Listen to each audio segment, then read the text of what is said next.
Hello, everybody.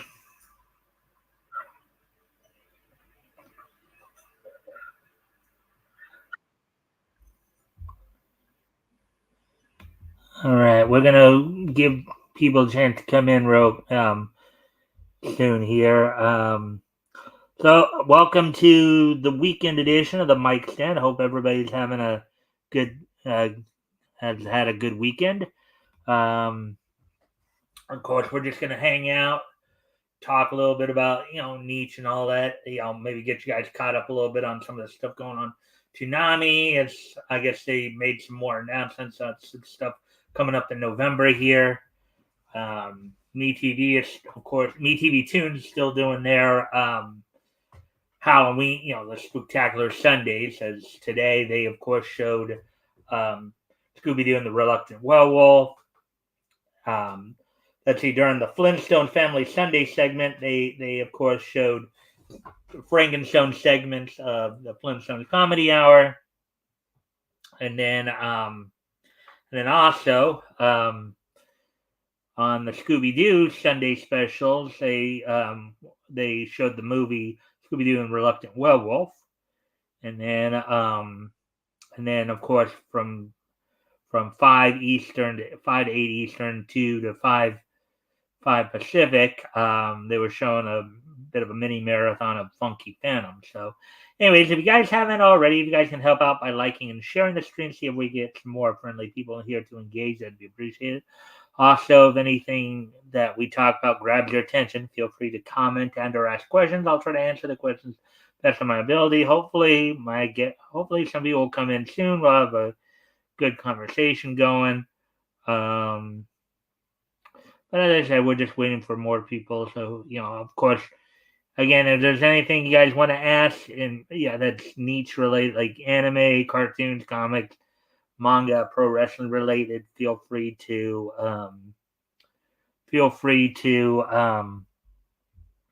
chime in.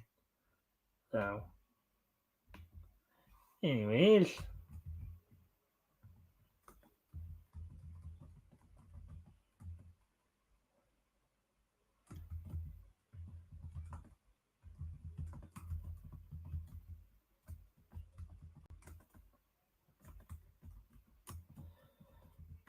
all right. So let me see now.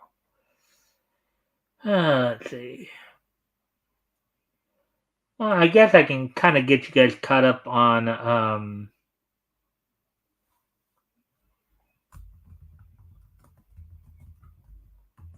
what's going to be going down on Toonami over the next.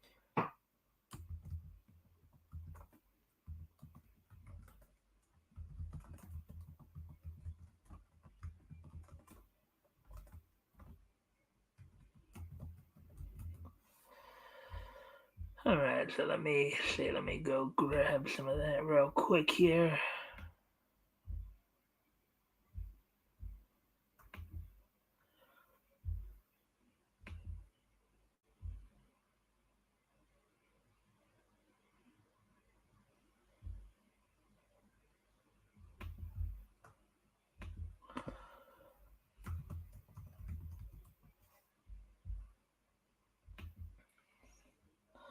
All right, let me see. Programming.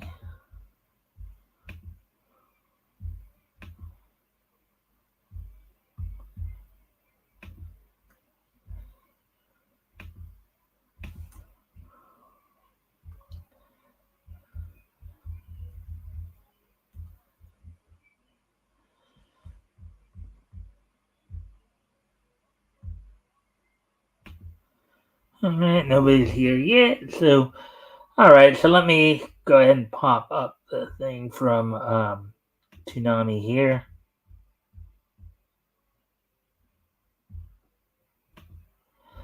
All right, so here's what's going on Toonami over the next few. So last night, of course, the they had basically both the finales of both Demon Slayer Kimetsu no Yaiba and Uzumaki. Now next week, of course, the 26th, Uzumaki will be doing a marathon Thus far in the first run of Uzumaki, they've just been doing the Japanese with English subtitles.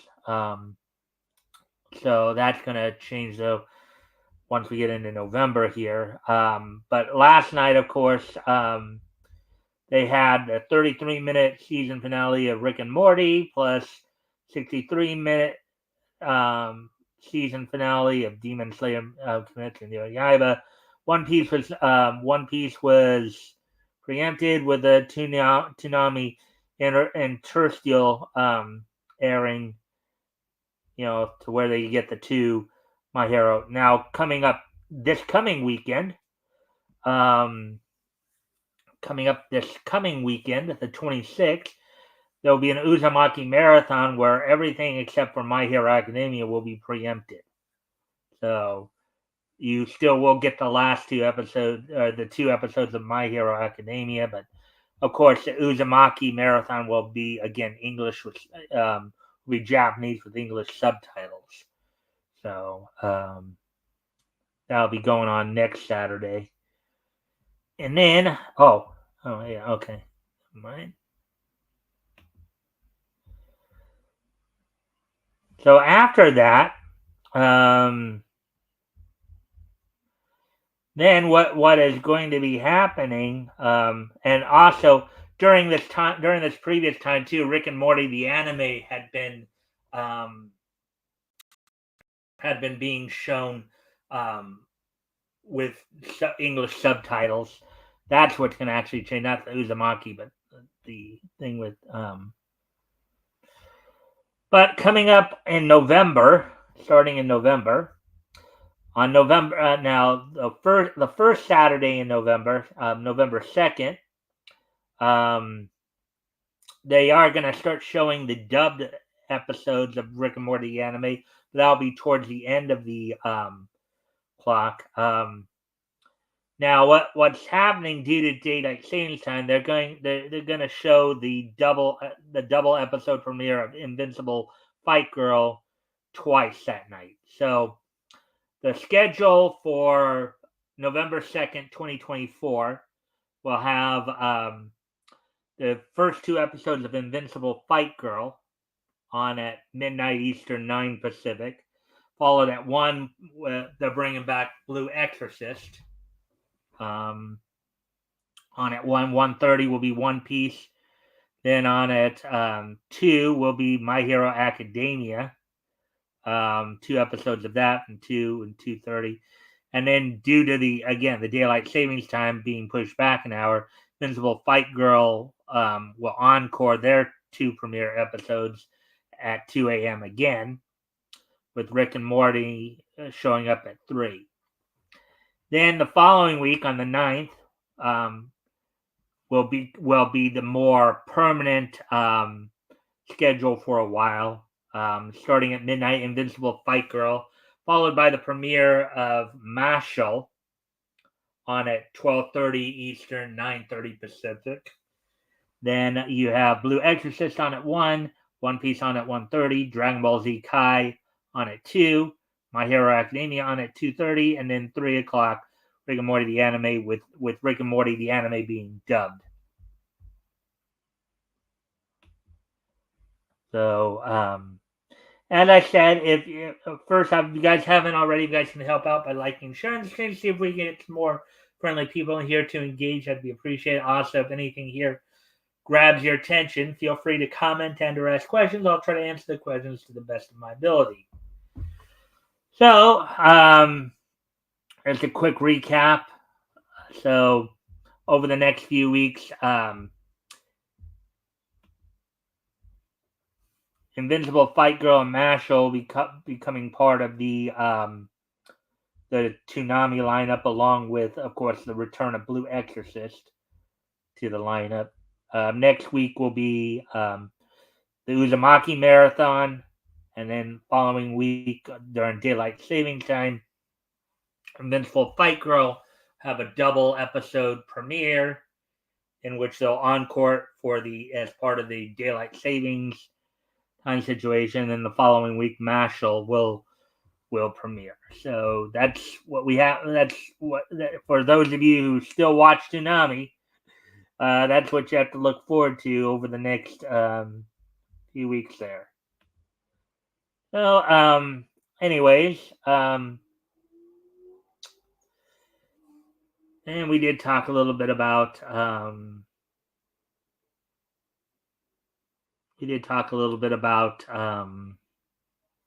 of course, what's going on in MeTV Tunes with their spectacular Sundays here. So to look ahead to next week's schedule for next week's schedule.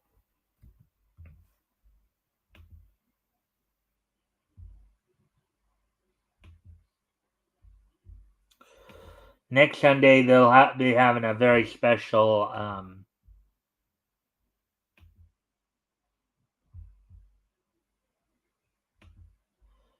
I'll be having a very special lineup during the afternoon. As soon as I can.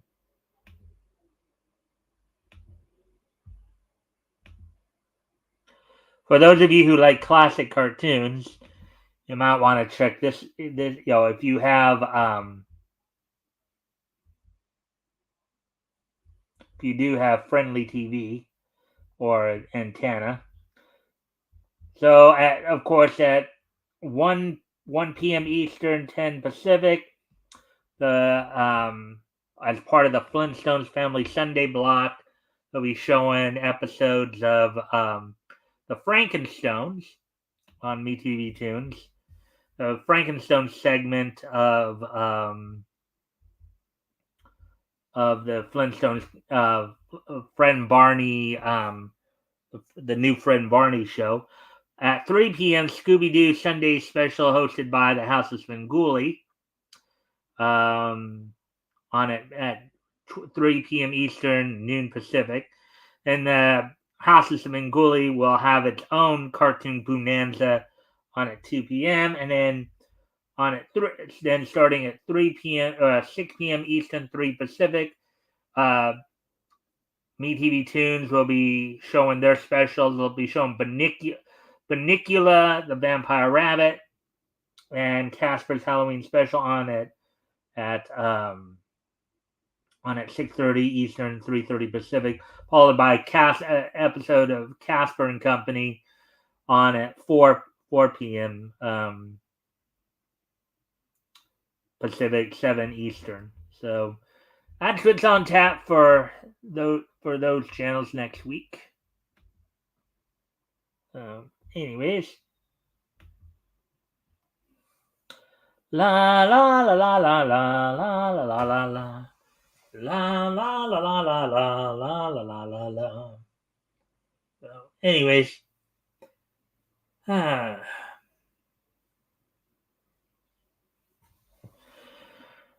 Let's see now. Let me give it a few more minutes, and if nobody shows up, then we probably will start winding. I think we'll kind of go with a quickie today if nobody else shows up.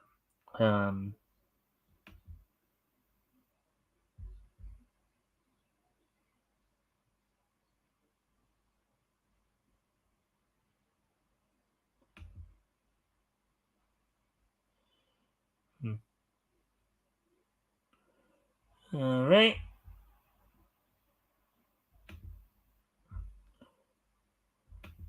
Scooby-Dooby-Doo, where are you? You got some work to do now. Come on, Scooby-Doo, I see you, pretending you got a sliver. You're not fooling me, 'cause I can see the way you shake and shiver. You know you got a mystery to solve, the Scooby-Doo, be ready for your act. Don't hold back. And Scooby-Doo, you're gonna have yourself a here we go. Hey, Metal.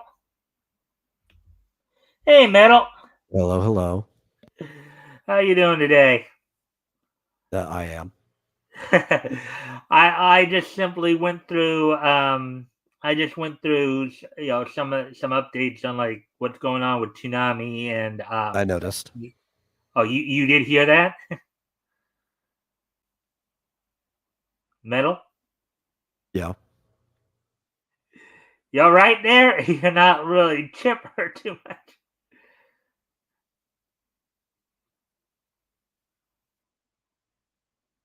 Hmm. I'm all right. What's going on with you? Not much. So you heard me talking about Toonami and MeTV Tunes and all that. Yes, yes, yes. Right.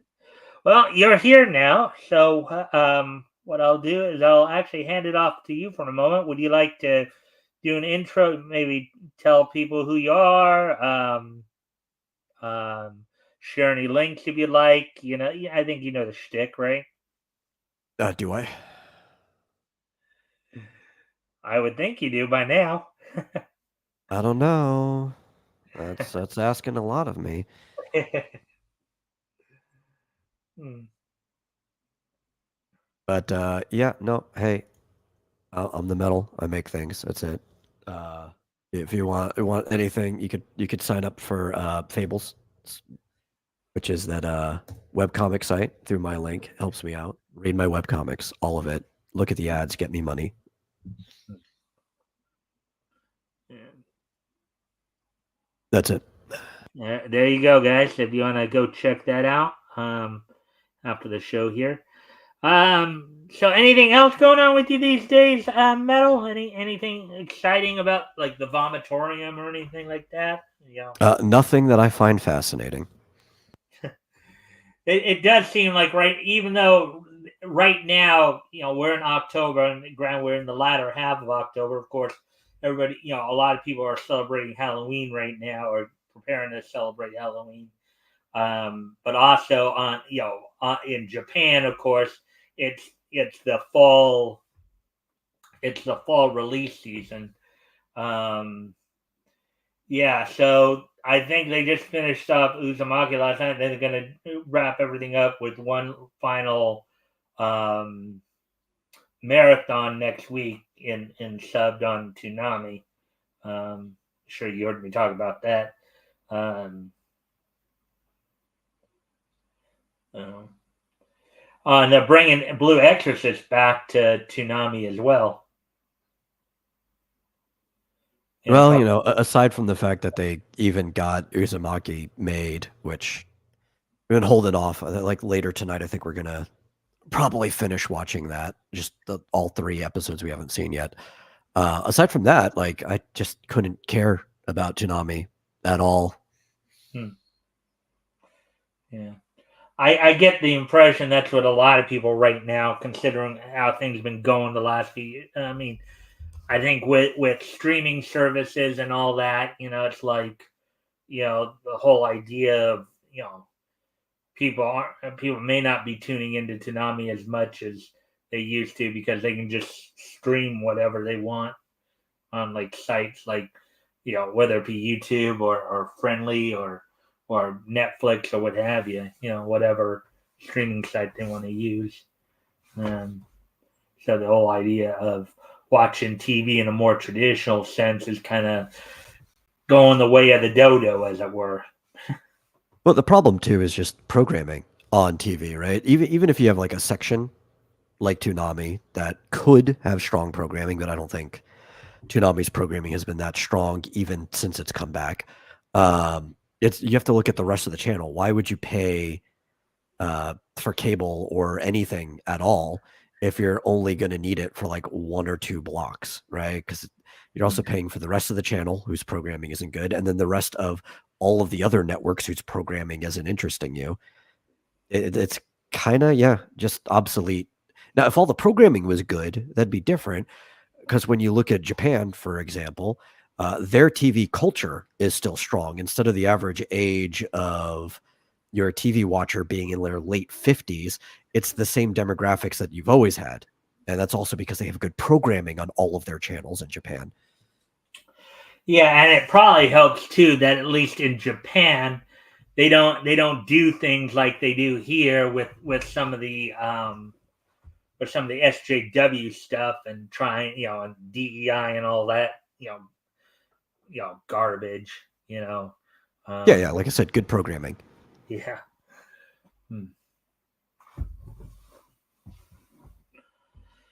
I mean, here it's like Japan does a lot of the same stuff, but when they do it better. And I don't mean like the DEI stuff, but like one of the big problems here is how much reality, quote unquote, reality TV has replaced so much of the traditional programming just because it's easier for them to film and edit. There's a lot of quote unquote reality TV in Japan too, but they always take it over the top to the extreme. Like Japanese game shows are just better than what's left here. Mm-hmm. Yeah. Well, even I'll sometimes, because I'll sometimes watch Asian Crush or whatever, and even though the subtitles can sometimes, having to try to read the subtitles going along, I have found that at least when I'm watching like the Korean programming or whatever, Yeah, the subtitles,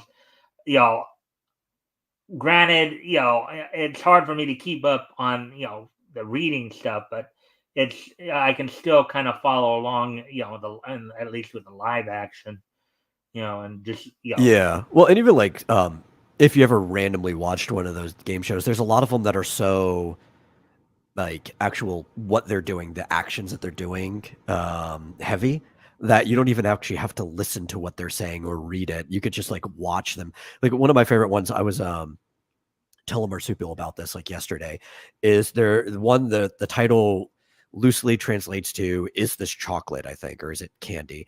And they walk into a room, and the whole room, it looks like a normal room, right? Like they could be in an office room or in like a living room or something, but the objects are randomly assorted, whether it is the actual thing or if it's a recreation of the thing made out of chocolate. And they're not allowed to use their hands to feel it or anything. They're only allowed to take bites out of stuff, and they get points for biting the things that are made of chocolate and eating it, and they get deducted points for biting things that aren't made out of chocolate. So it's one of those things. It's one of those things like this. Yeah. And like it could be a shoe, it could be a doorknob, it could be a stapler. You don't know. You just have to like take a good guess as to what is the chocolate thing.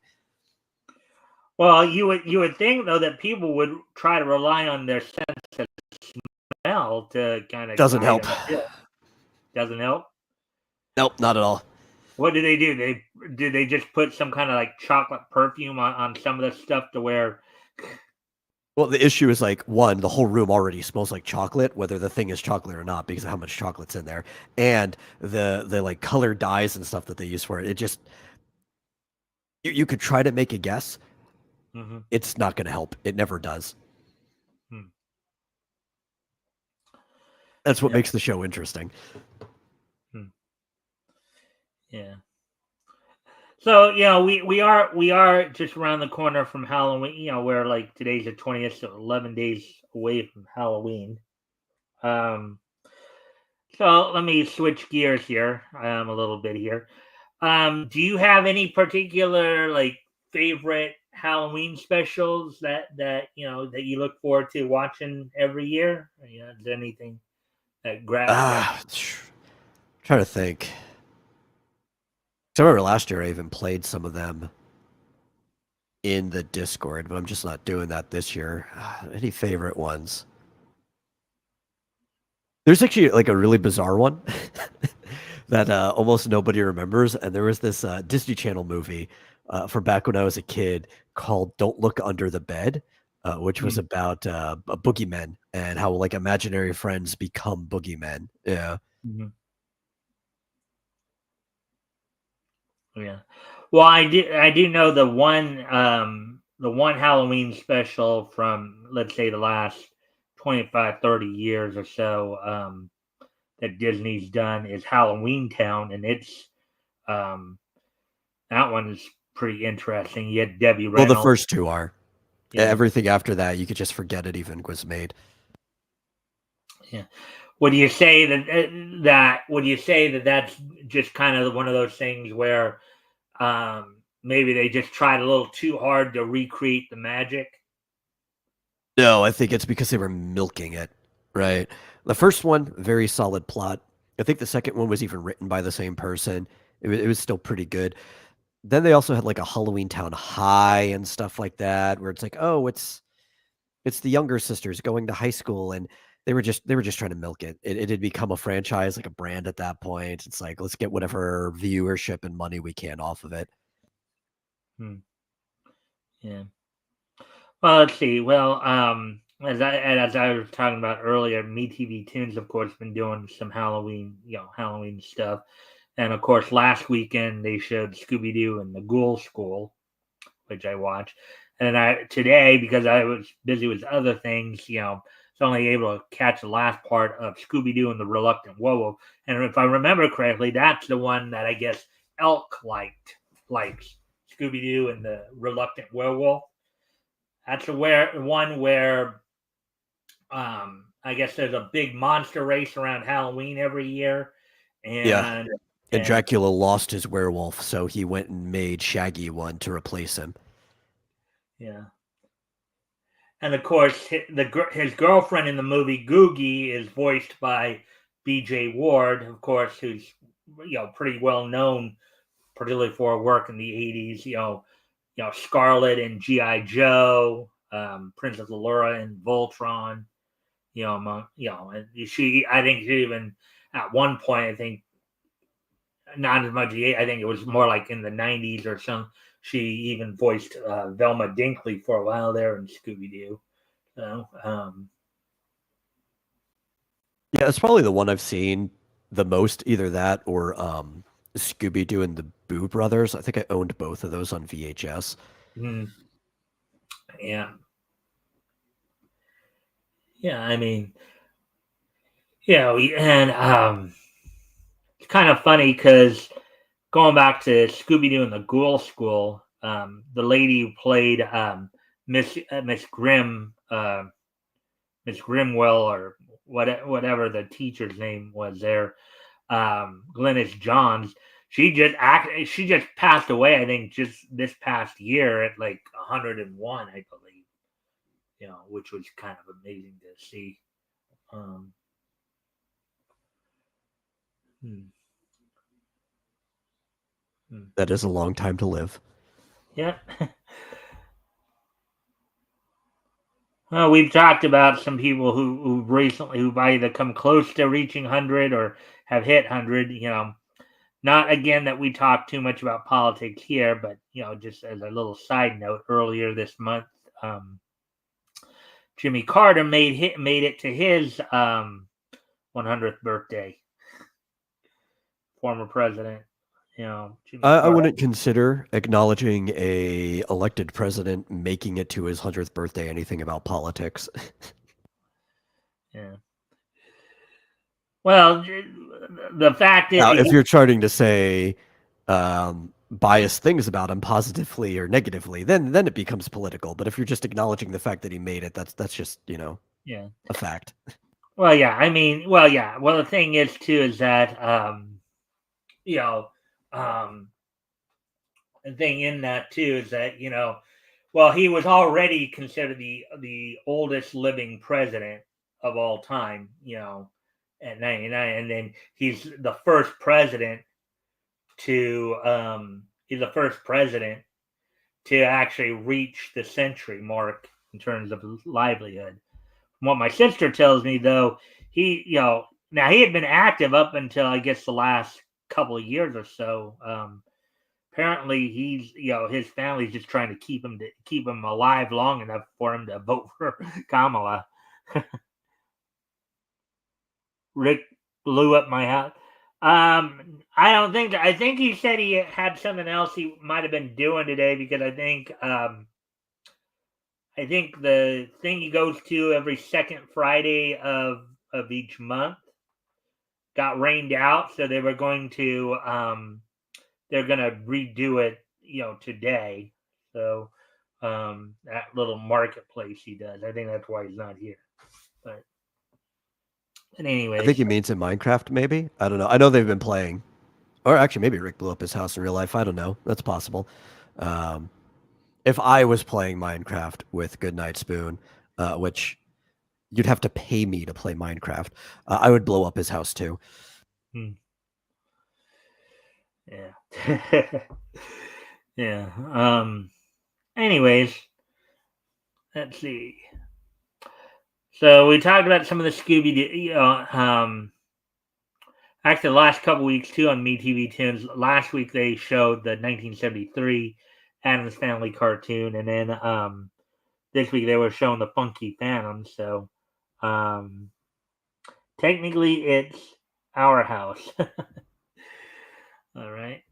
Um, yeah. Metal, if you want to talk to Goodnight Spoon for a moment, I've got to step away from the computer for a moment. I'll be right back.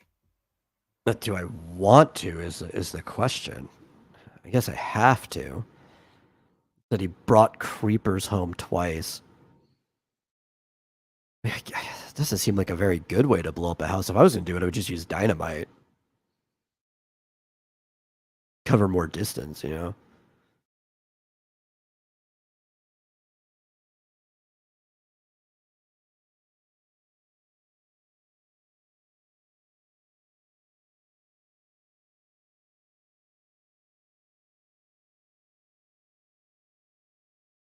Or I guess to be even more efficient, instead of blowing it up, just use lava.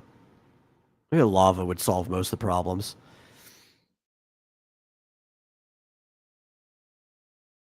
Did I know that Rick is an engineer? I don't believe that for a second. Say a lot of wild things. I don't believe that Rick is an engineer.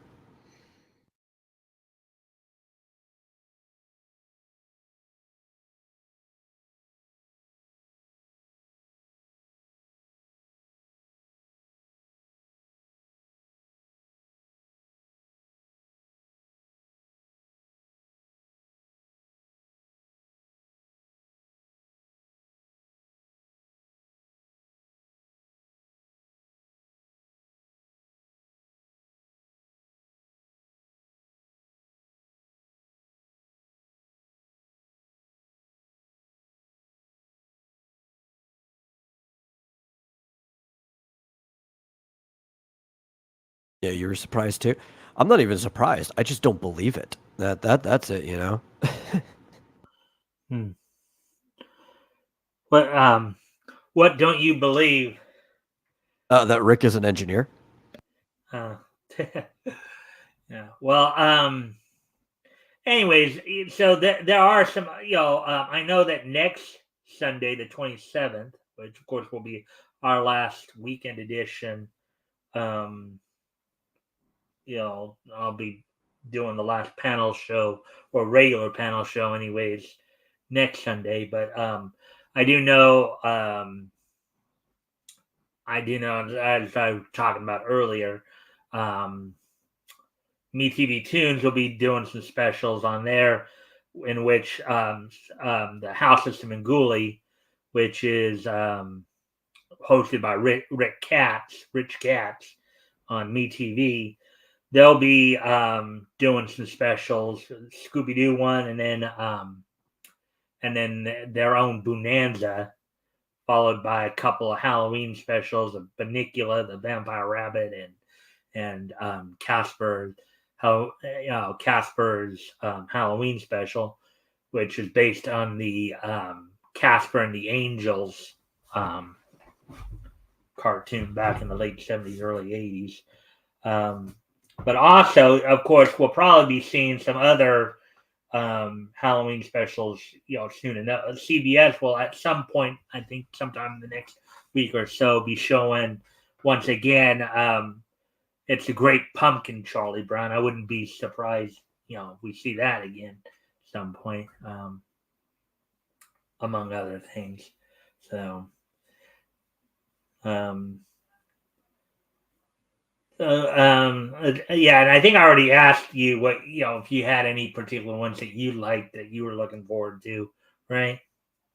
No. Yeah, I mean, I don't normally watch specials for the most part. I might watch like a movie that I've seen 100 times, but it's just like, why not? I'll put it on. Like, It's something to have on in the background, right? You know it. Yeah. It feels comfortable. Like I'll put the Addams Family on because why not? It's the Addams Family. Yeah. Well, yeah. I got Fire Stick here, and I know like on Pluto and Tubi and stuff like that, they actually have specific, like they'll have Adams Family and Munsters channels where all they do is just show Adams Family episodes and Munsters, but they do that with a lot of shows, um, as well. So, Yeah, Addams Family Values is a good. I thought it was a pretty good sequel. Usually when you make a big movie and then you make a mhm. sequel to it, even with the same cast, it's just not as good. But Values was pretty good, Hmm. especially like all the stuff that happens at the camp when they finally take it over and ruin the Thanksgiving like pageant or show, whatever it was. Hmm. Yeah.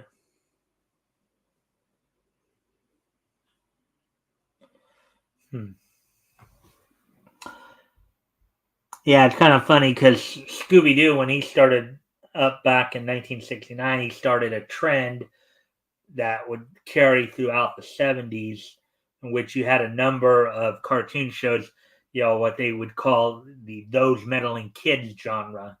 They'd follow up with cartoons like Funky Phantom, Clue Club, Fang Face, Jabba Jaw, Josie and the Pussycats, where you basically had humans and anthropomorphic characters, going on, trying to bust mysteries and all that.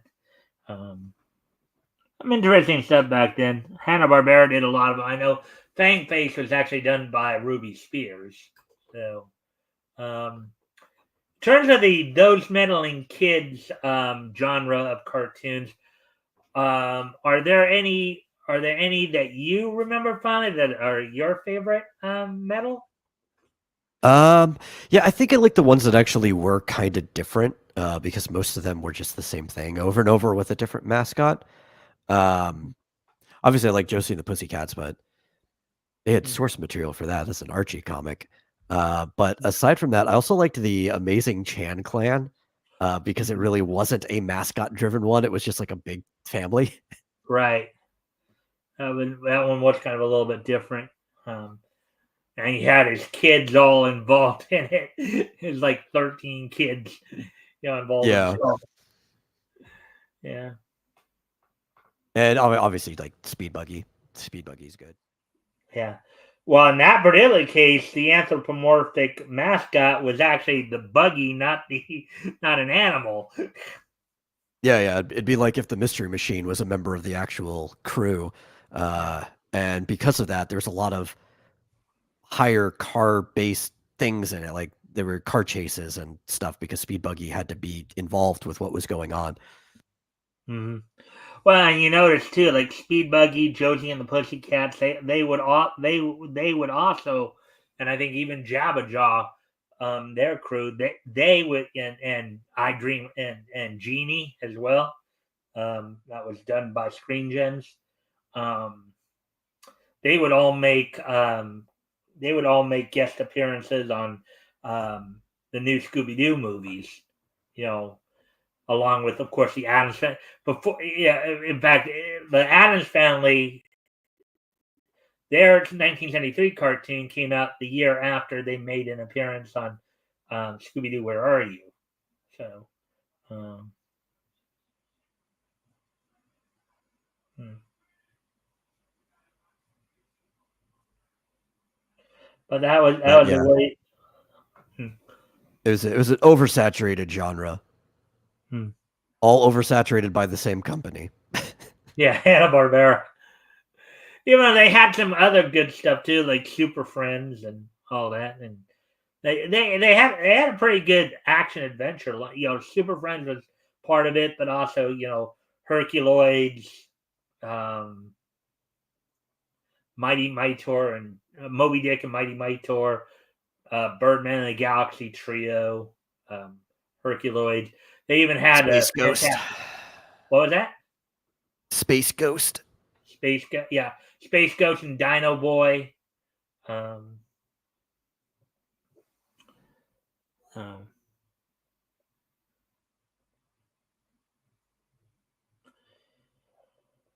all right. Anything on your mind tonight, Metal? Anything across your mind that you wanted to bring up? In terms No, of... head empty. All right. Well, actually, I think then what we'll do is I think we'll wrap up a little early tonight. I do thank you for coming in and stuff. If you can just stick around after the show here. What we're gonna do now is we're gonna wrap things up here. Gonna go right into this day in Nietzsche history, or this weekend in Nietzsche history. Today is, of course, Sunday, October 20th, 2024. So let's take a look back at this weekend in Nietzsche history. And first, I'm going to go back to yesterday,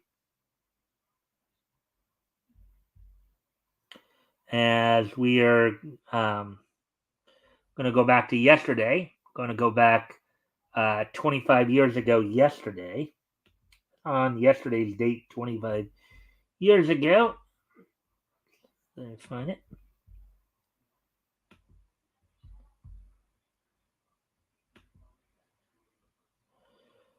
All right. So on yesterday's date, from Dan Kretsch Productions, The Nuttiest Nutcracker premiered on yesterday's date, or was released on yesterday's date 25 years ago. It was a direct-to-video Christmas film loosely based on the 1892 ballet Nutcracker, The Nuttiest Nutcracker. Of course, starring the voices of Jim Belushi, Cheech Marin, and Phyllis Diller. So, 25 years ago, yes, the film aired on CBS December 4th, 1999. So, the direct-to-video release of The Nuttiest Nutcracker happened 25 years ago yesterday.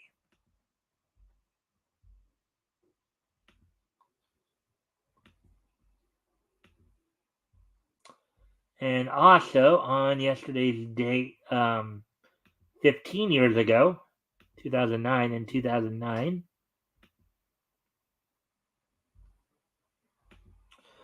on the Go Home Raw before bragging rights, WWE held its Raw from the Jackson Veterans Memorial Arena in Jacksonville, Florida. Main event saw Melina retain the WWE Divas Champion over Jillian. Triple H defeated John Cena on the show. Randy Orton defeated Ted DiBiase. And the night opened up with a big 8-man tag match as Cody Rhodes teamed with Jack Swagger, Kofi Kingston, or 10-man tag match rather, Mark Henry and Big Show to defeat Chavo Guerrero, Chris Masters, Evan Bourne, MVP, and Primo. So that happened 15 years ago on yesterday's date. Now, moving ahead to today's date, on this date 25 years ago today, as also happening on this date in 1999, as 1999 is just so nice, we're going to hit it twice, as on this date in Japan, One Piece premiered on Japanese television on this date back in 1999. So 25 years ago today, the classic anime One Piece premiered on this date back in 1999. And also, on this date in 2010, so 14 years ago today, 14 years ago today,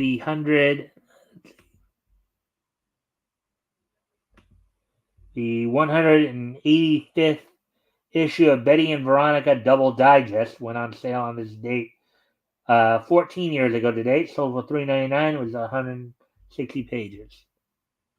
So with that, I hope everybody enjoyed the show. I know these shows have been kind of going a little short, but that's just being in transition and all that. Before we head out, Meadow, would you like to do any kind of outro before we head out? It's just gonna be the same thing as I've been saying. New webcomic platform Fables. People should register through my code and read all my stuff, so I get ad revenue. All right.